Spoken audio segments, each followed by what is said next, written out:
Well, good morning. Welcome back to the Broadcast Retirement Network. I'm Jeff Snyder. This is BRN Sunday.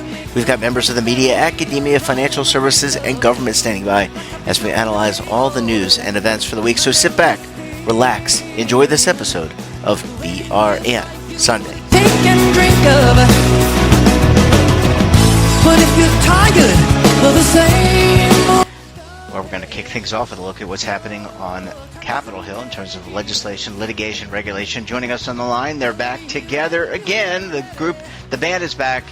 David Levine, Kevin Walsh, both are principals with Groom Law Group. That is an employee benefits law firm based in Washington, D.C., and we also know them as the Legal Eagles. Gentlemen, great to talk to you. Thanks so much for joining us this morning. Thanks for having us on, Jeff. You know, with Valentine's Day coming up, no one, not even a single Eagle, wants to be left alone on a podcast or anywhere. So it's good that we're back together this week. Well, it's great to have you. And David, let's start with you because we talked last week when you were not here. We talked about new OMB rules. So that was regulation. I think you wanted to talk, and you and Kevin wanted to talk about some litigation updates. Why don't you kick us off?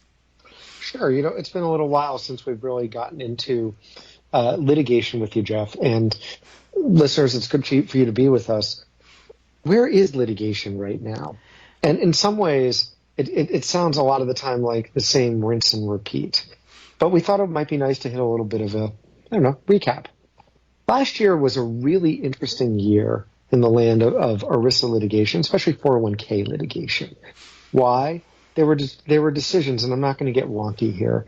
There were decisions, even though Kevin will want to, but there were decisions in a number of circuit courts of appeals. The United States is broken up into the different circuits underneath the Supreme Court. The key is we had like 3 circuit court of appeals decisions, which were very good for really making the point that a suit about 401k fees or investments can't just say, well, here's 6 plans that were cheaper or 5 investments that did better, and therefore that's all you need to say to make a valid claim and proceed down the rabbit hole, which is you make a complaint, people try to dismiss it, and then if it doesn't happen, you wind up in discovery, which takes a lot of time and resources for everybody involved. These decisions in some ways truncated the process, and we've seen, although not every case is a winner, we've seen a higher percentage of cases now where when they are brought with, I'll call it the more cookie-cutter style allegations, as many of us call it, where when the court rules, they're being dismissed because for failing to state a claim. That's a big news on the defense side because, as Kevin and I have talked about, people are looking at innovative products, whether it's new types of default investment alternatives, whether it's just lifetime with alternatives, whether it's lifetime income, all these different things. There's been some hesitancy, and these wins are a positive in that spot. Similarly, we continue to see claims about privacy, and at this point, the decisions, and everybody knows Kevin and I like privacy and cybersecurity. The interesting thing is in the claims involving use of data and data as a plan asset, the plaintiffs have lost on those. So you take those different themes. It doesn't mean lawsuits aren't happening. In fact, the plaintiffs in some cases are suing people they sued 10 years ago. They're suing them again now. But one of the things that's interesting is you're seeing, I'll call it the plain Jim 401k lawsuits. You are seeing that there's increasing success at getting rid of them early. But it's still hit or miss. There are other types of lawsuits out there involving products, involving MEPs and PEPs, and all those different things that are on the radar. But at the core area for a lot of single employer plans, there's been some progress. Now, where will it go? We'll have to see. I know Kevin talked about the 5,500 last week and how the DOL is working on that. There's lots of data in the 5,500 that DOL includes, and the plaintiffs cite it. If the 5,500 changes, plaintiffs will have more data, and maybe they'll cite other things. It could change the balance. We will see. But I think the key right now is keep focusing on your process. Look at whether you're talking on privacy. There's no one requirement, but considering how do you deal with security, how do you deal with data usage, how do you deal with your investments and your record keepers, and remembering there's no one right answer. Despite what lawsuits say, you don't always have to pick cheapest. You don't always have to say no, but you have to have a logic and a reason for your process. And it could be very simple. It could be complex. It's really dependent on the exact facts. And it can almost be an implied logic. So that right now, there's been some good turns, but remember, focus on your process. I think that's a quick high-level review of, in some ways, an improving landscape. What do you think, Kevin? Well, so David, I think you're right in talking about there being some green shoots. Even after, a few years ago, we were worried where the Supreme Court didn't issue the ruling that the retirement community was looking for. But so we have seen some of that more dismissal at the motion to dismiss stage. And one thing, though, I think worth flagging, though, is that, as these issues percolate around the courts, there's always the chance the tide's going to turn. And right now, David says we're seeing green shoots. Kind of the case that began building this trend was there's an Intel case in California. And right now, briefing is ongoing before the Ninth Circuit about that decision. So, while we have had a good trend for the last year and a half, it's going to be worth watching that case closely and watching other cases as more circuit courts weigh in and eventually as the Supreme Court gets involved. Gentlemen, let me ask you a question. When it comes to the size of the plans and the types of the plans, are we still looking at larger plans as being the target of some of these suits? And the reason why I ask that is I read, as a layperson, I always read there's a lot of settlements. And larger plans, I would think larger entities might have more money to settle. So is the focus on these larger plans and still the 401k and 403b arena? So let me jump in there. I mean, I think it started off as just the biggest of the biggest plans. I mean, when I was in law school, I had a professor who would ask, he'd give us a fact pattern and he'd say, who would you sue? Mm-hmm. And the right answer was everyone with money. And that was the right answer. And you'd think through and you'd give the obvious answer. So I think we do see that right now in the plan space still where, the biggest plans tend to be sued more. That being said, we have seen claims move, further and further down market. And some of that is that more plaintiff side lawyers have gotten into the game. And others is that, the value of these cases in terms of, avoiding discovery or kind of the nuisance settlement rate may be high enough that some of these smaller firms are pursuing these claims. David, did you want to jump in? Or I have one more question but go ahead. Sure. No, I think Kevin nails it. I think if you look at the settlement ranges and everything, there's some firms that are filing several dozen of these cases a year, and they lose some, they win some they settle for smaller numbers. We at Groom track all this internally. Our litigation team and working collaboratively gathers a lot of this, and you can see the trends, and each firm has sort of different outcomes. Jeff, I would be remiss if we didn't mention that last year there were all the suits, and we're involved in some, so we're not going to comment on the specific ones, involving the use of passive target date funds, namely mentioned BlackRock, and but it could be anybody. And there's been a number of wins in those lawsuits where people were asserting BlackRock funds were imprudent. There's been a number of really good early wins in those lawsuits as well. Last question, and I'll let you guys go. I know you want to get back to your families. Let me ask you about the potential. We talked about 401k. We talked about 403b. We talked about maybe moving a little bit, you sue who has money. What about lawsuits for PEPs and MEPs? So those are some, the PEPs. Ooh. Oh, did I hit a raw nerve? No, you hit something. Our firm has been doing. There's been a good, not a gigantic number, but a decent number of MEP lawsuits, and our firm has done it sounds like an infomercial, but it's true. a huge portion of those lawsuits. Like, we've defended a lot of them. And you're right. There's been a lot of MEP and PEP lawsuits.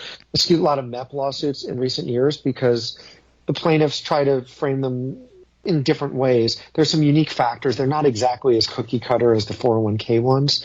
And in being involved, as Kevin said, there's a lot of money in some of these plans, and there's increasingly more money. So you're seeing lawsuits. It's the same thing on pooled employer plans. Have we seen lawsuits yet? No. But at the same time, they are MEPs. And it would not surprise me if we see some PEP lawsuits as we go down the road. But PEPs are still in their infancy, so we'll have to watch and see. Hopefully not. Yeah, fingers crossed on that. Yeah, so, I mean, go ahead. Yeah, just building on that. I mean, you look at ERISA statute of limitations, you think a 3 or 6 year statute of limitations. And I think, plaintiffs' lawyers look at the statute of limitations too as if I bring this claim now, what's my potential recovery look like? And with PEP still being so new, you'd think that plaintiffs' lawyers may be, out there trying to identify claims they'd like to bring. But in terms of hoping to see higher damages from their view, kind of laying wait until there's a full window of, years where they can argue for losses. Well, gentlemen, we're going to have to leave it there. Really interesting, always developments. It's a ever-changing world when it comes to retirement and benefits. Really appreciate having you on. And look, enjoy the rest of your weekend. We'll talk to you again next week. Sounds good. Thanks, Jeff, and thanks, listeners. Bye, gents.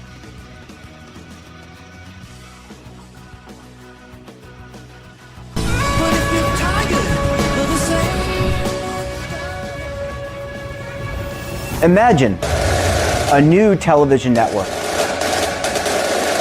that will make you richer, healthier, and in control of your financial future.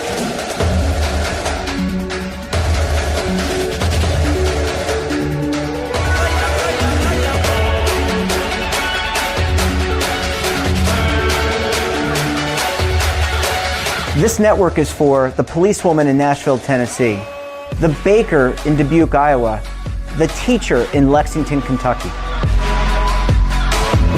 We want to make the idea of savings and retirement culturally relevant.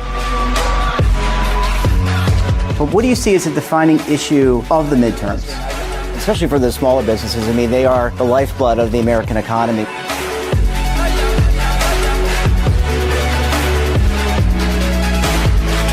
Featuring exclusive interviews, current affairs, and docuseries. 33 years old, you retired early. The philosophy is money only matters if it helps you live a life that you love. But you got to start thinking about retirement as soon as you get in. The Broadcast Retirement Network will drive very high engagement with premium partnerships. So this isn't retirement and savings for your parents or grandparents. This is for all Americans. And we're going to change the way you think about money.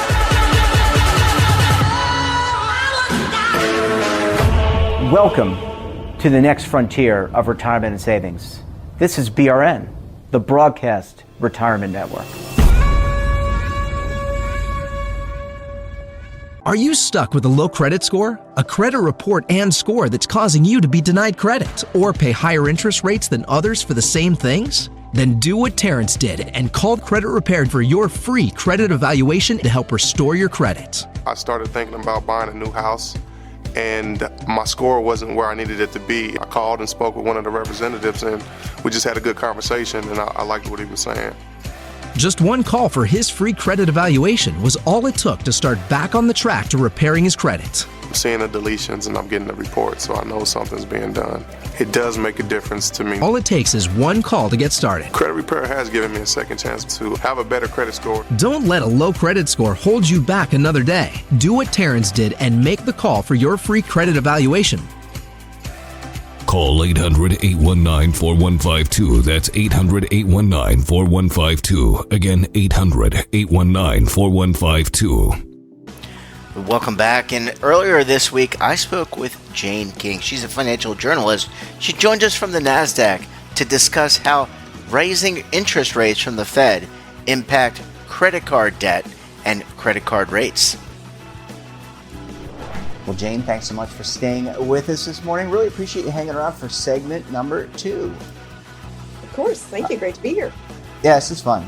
All right, Jane, we talked about the markets, the market reaction to the quarter-point increase by the Fed.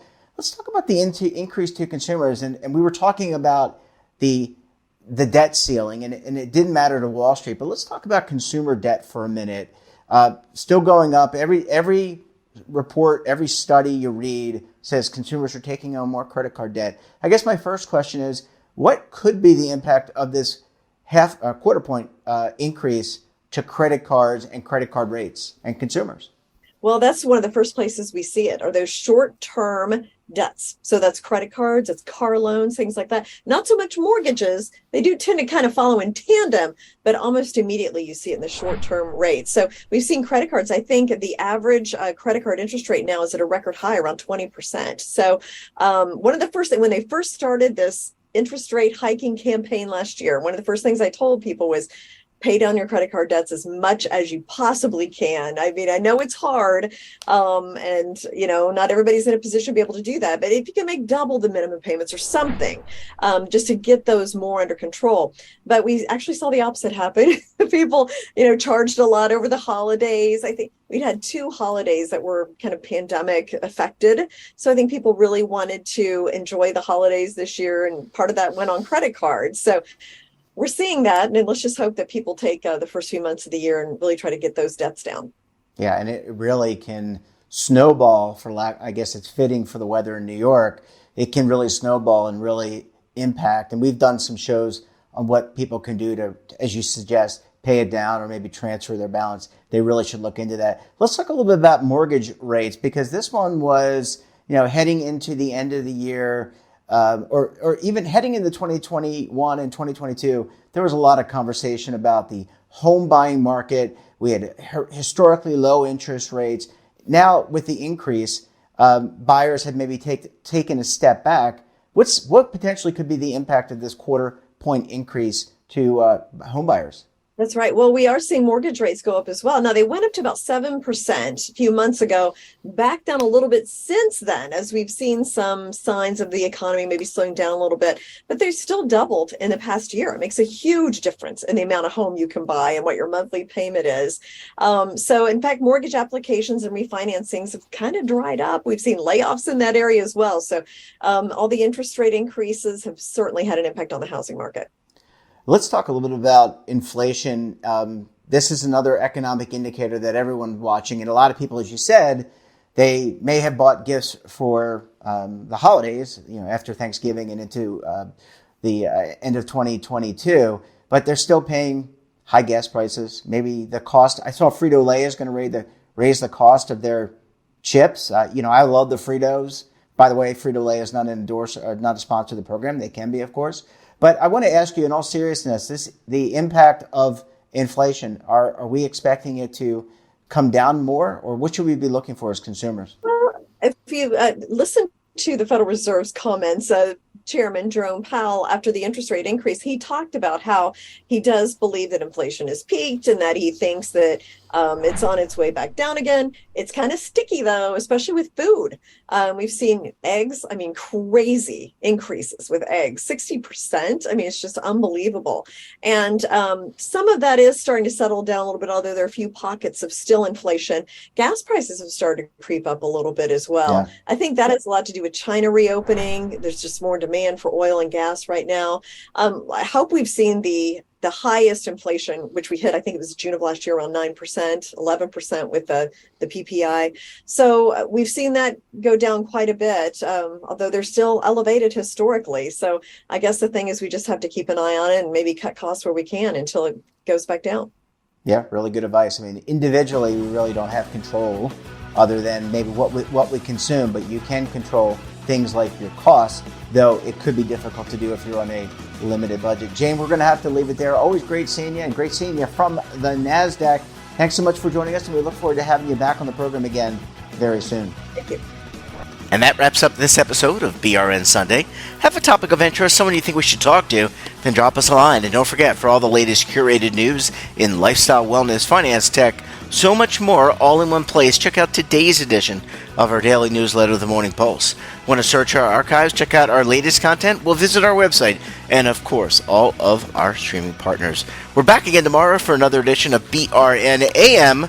Until then, I'm Jeff Snyder. Stay safe, keep on saving, and don't forget, roll with the changes.